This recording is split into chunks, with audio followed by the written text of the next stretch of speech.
बहुत ही ये खतरनाक दस्तक है एक लोकतंत्र के दरवाजे पे। मंदिरों में भगवान खुद की रक्षा नहीं कर पा रहे, सोने के मुकुट चोरी हो जाते हैं, जब मंदिरों में हत्याएं होती हैं, बलात्कार होते हैं, आश्रमों में बेटियों की असमत लूटी जाती है, तब उन्हें वहां पर क्यों नहीं कोई बचाने आता। ये केवल एक व्यक्ति पर जूता फेंकने की बात नहीं है, ये इस व्यवस्था के मुंह पर तमाचा है जो आज इस सनातन के नाम पर गुंडागर्दी पूरे देश में सभी संस्थाओं को एक तरह से अपने काबू में करने का प्रयास है। अगर कोई लोकतांत्रिक विचार या लोकतांत्रिक डिसीजन करने की कोशिश करता है तो वो उसको इसी तरह से बेइज्जत करने का प्रयास ये व्यवस्था करती है, क्योंकि इस व्यवस्था का उद्देश्य ही है कि सभी, चाहे वो न्यायिक संस्थाएं हैं, चाहे चुनाव आयोग है, चाहे संसद है, चाहे वो कंट्रोलर और ऑडिटर जनरल ऑफ इंडिया है, कोई भी संस्था इनसे बाहर नहीं जानी चाहिए। तो ये संस्था का अपमान है। ये व्यक्ति एकमात्र सीजीआई गवाही नहीं है जो बहुत ही प्रतिष्ठित और बहुत ही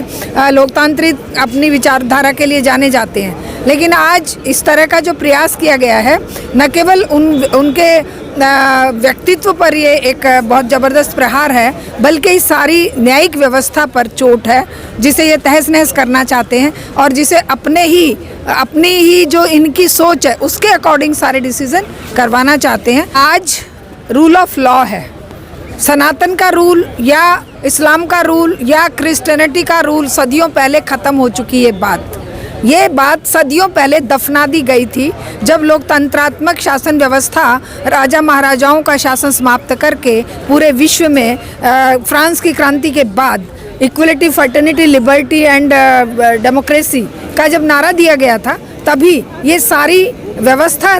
दफना दी गई थी कि कोई धार्मिक आधार पर किसी व्यवस्था को, किसी शासन को, किसी साम्राज्य को नहीं चलाया जाएगा। लेकिन अगर आज कोई 500, 700, 1000 साल पीछे जाकर उस सनातन की दुहाई देता है या किसी भी और धर्म की दुहाई देता है तो वो मूर्ख है और उसका जो चिंतन है वो समय के हिसाब से बहुत ही पिछड़ा हुआ है और तानाशाही पूर्ण है, जो कि जनता खुद समझती है कि कोई धर्म किसी शासन व्यवस्था का आधार नहीं होगा। ये हमारे पूर्वजों ने संविधान बनाते समय लिख दिया था कि हम एक सेकुलर स्टेट हैं और हमारे धर्मनिरपेक्ष मूल्यों के आधार पर ही डिसीजन होंगे। लोग इसमें कोर्ट में भी, हमारी जो संसद है उसमें भी, और हमारे जितने भी संवैधानिक संस्थाएं हैं। लेकिन आज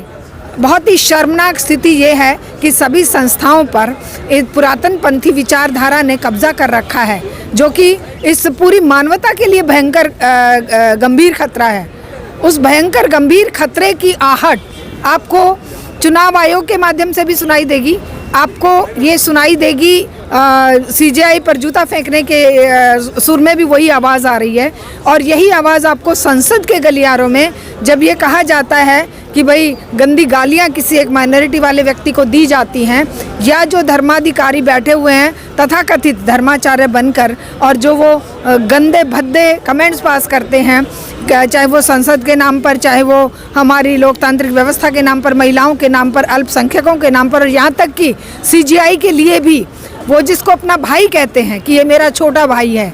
वो जो हमारे राष्ट्राध्यक्ष, उन्हें छोटा भाई कहते हैं उसको, वो बंदा इतना गंदा बोलता है सीजीआई के लिए, और कुछ लोग इसे जाति के उस तरफ मोड़ देते हैं। नहीं, हम कहते हैं ये जातिवाद की बात ही नहीं है, ये बात यहाँ पर लोकतांत्रिक मूल्यों की हत्या की है। लोकतांत्रिक और कानूनी रूप से जो सही है, सच है, वो उन्होंने कुछ गलत नहीं कहा था। उन्होंने कहा था कि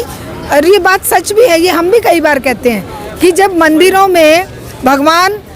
खुद की रक्षा नहीं कर पा रहे, सोने के मुकुट चोरी हो जाते हैं, जब मंदिरों में हत्याएं होती हैं, बलात्कार होते हैं, आश्रमों में बेटियों की असमत लूटी जाती है, तब उन्हें वहाँ पर क्यों नहीं कोई बचाने आता।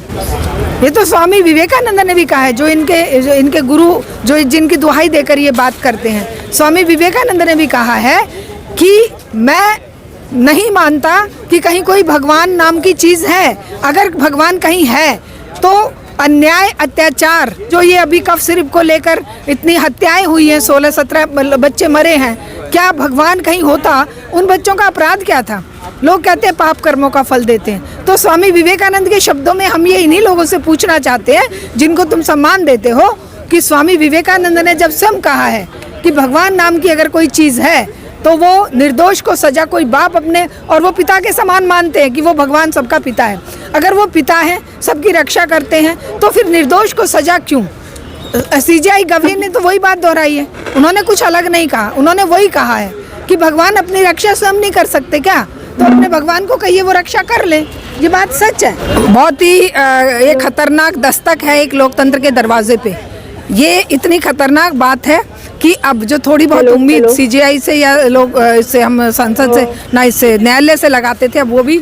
मिट्टी में मिलाई जा रही है। ये प्रयास ही ये है कि न्यायालय के डिसीजंस को, क्योंकि बाबा कहाँ स्वीकार कर रहे हैं न्यायालय के डिसीजन को, बुलडोजर चलाने से कहाँ रुक रहे हैं वो कहाँ मान रहे हैं कि भाई तुम तीन चीजें एक साथ नहीं बन सकते, तुम न्यायालय नहीं बन सकते, तुम सजा देने वाले वो नहीं बन सकते, प्रशासन नहीं बन सकते, और तुम न्याय करने वाले कुछ भी नहीं बन सकते। तो ये चीज हमें समझनी पड़ेगी कि ये बहुत बड़ा हमला है